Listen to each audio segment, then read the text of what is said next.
Namaste. Welcome to Sarat Chandra IAS Academy. In today's class, we will continue our VIVARANA series where we are going to discuss GS3 of 2024 mains paper. In that series, today we are going to discuss the first question, which is the 11th number question. Question is regarding labor codes.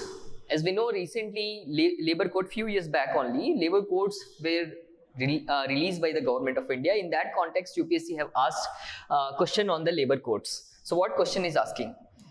Basically, you can link this particular topic from the GS3 syllabus of employment and skill development. That topic is mentioned in the GS3 syllabus. There, with that topic, you can link this particular topic. Question: discuss the merits and demerits of labor codes in the context of labor market reforms in India. What has been progress so far in this regard? See, this question becomes little tricky because of this labor code was launched in 2020. So it has been asked in 2024. So you can say that this question will be under the moderate level of question. Also, in the second part of the question, they are asking about the progress that is related to the current affairs, and that's also generally students do not prepare for the specific scheme. What is the progress? This is paper, that trend we have identified.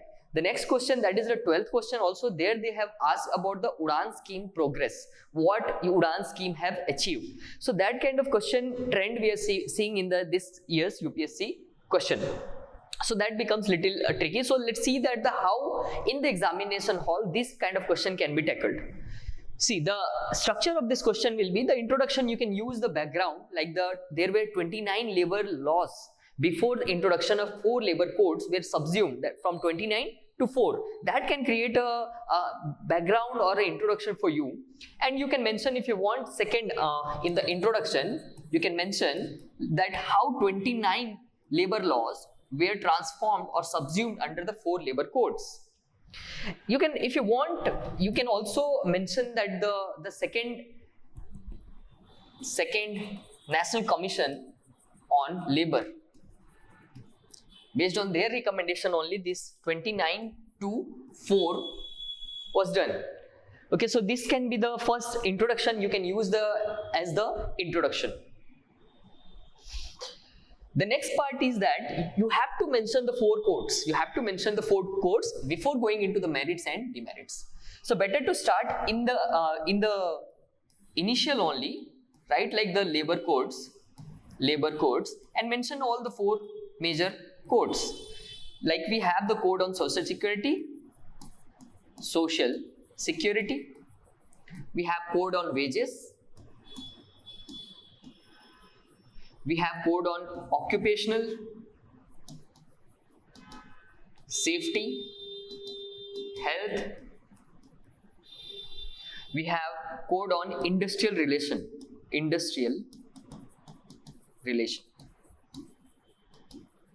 code on industrial relations. These are the 4 codes. If you want, you can mention here about the key feature. As we know, code on social security is related to ensure the social security of labor. Code on wages, to give the minimum and justifiable fair wages, to ensure fair wages to the labor. Occupational safety and health, it is to ensure the safety standards of the different industrial units.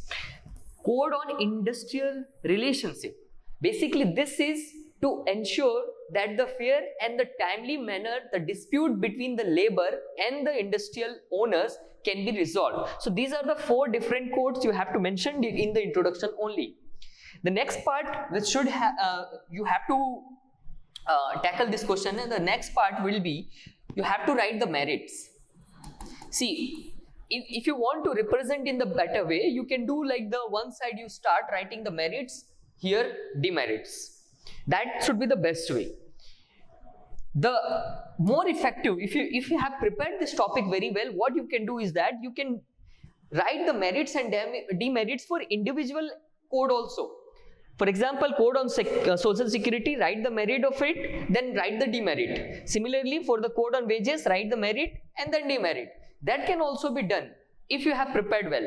However, if you have not prepared it, what you can do is that you can combine all the merits and write as the merit of all the labor codes. Similarly, write the demerit of all the labor codes. So it depends on the level of preparation.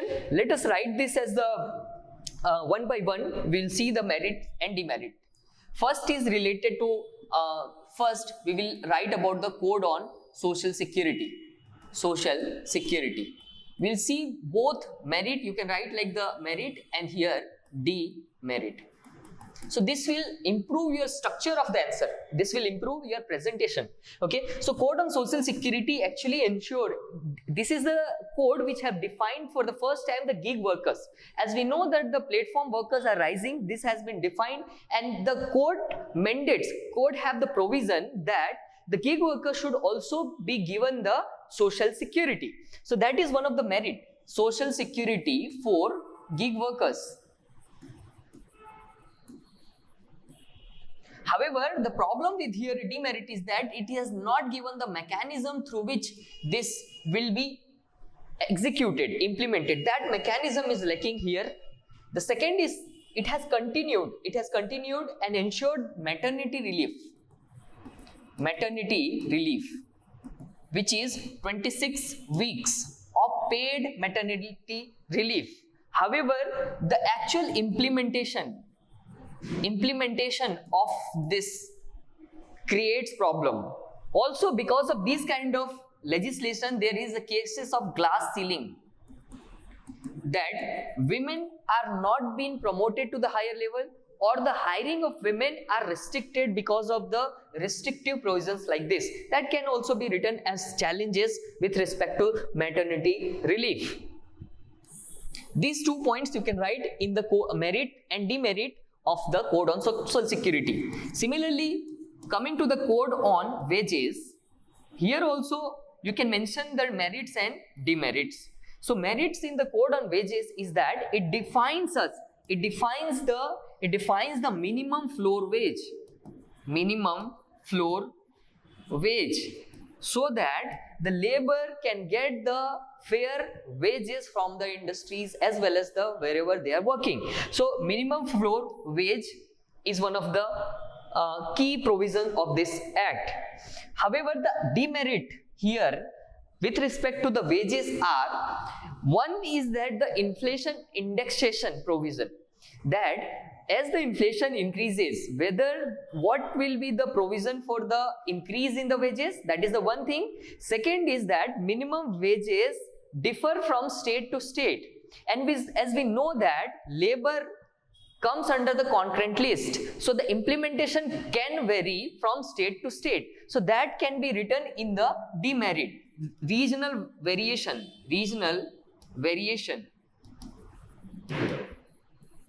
This can be the demerit. Coming to the next point, what you can write, that is the third thing, is the occupational safety. Here the important point is that this code actually ensures and mandates that the industrial unit have to take care about the safety measure on the priority basis. That includes the like the ventilation, that includes like fencing of the hazardous machineries, better handling of the intoxicant chemicals which are used in the industry. So those things come under the occupational safety. So that provision actually ensure that the merit is that it ensures the safety and security of workers. However, the demerit is that the compliance issue, the issue of red tapeism here, because here the clearances will be higher clearances requirement, cost of production, and the for the insurance of the safety will increase. So that can be the written as the demerit. Point number 4, which we can fourth dimension, which is related to the industrial dispute, industrial relation, code on industrial relation. Here there are 2 important provisions which can be written in the merit. Point number 1 is that the lay of what the merit is that they have given the flexibility of hiring and firing. Earlier this flexibility was limited, because if any industrial unit is having 100 workers or more than 100 workers, they need to take the permission of government before the firing or before the removing the workers or exiting the industry. However, this limit has now been increased to 300 workers. So that is the point number one, that creates the flexibility. But demerit side is that it will actually harm the rights of the labor, because now they will be more vulnerable for job insecurity. They will be having more vulnerability for the firing them. So that is the first one. Second, it also establishes the dispute resolution committee through which the dispute between the workers and the industrial units can be resolved. So that can be written here as the dispute resolution mechanism has been established. But the problem is that here the tribunal order can be overturned by the central government. That creates a kind of conflict of interest, because there can be the cases where the laborers are protesting against the government. However, here the government is the party in this case, also becoming a adjudicating authority in this case. That creates a case of conflict of interest. So that can also be written in the demerit part. So these are the four different labor codes with the proper analysis can be written like this. Next part of the question is that what is the progress of labor codes in the implementation part? See, this question, this part becomes little tricky, because you need to know that the present condition of labor codes. So let's see that the present implementation, basically what is the exact words?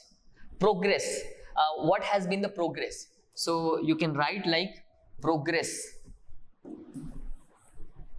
Let's use the language of the question. Progress in labor codes implementation.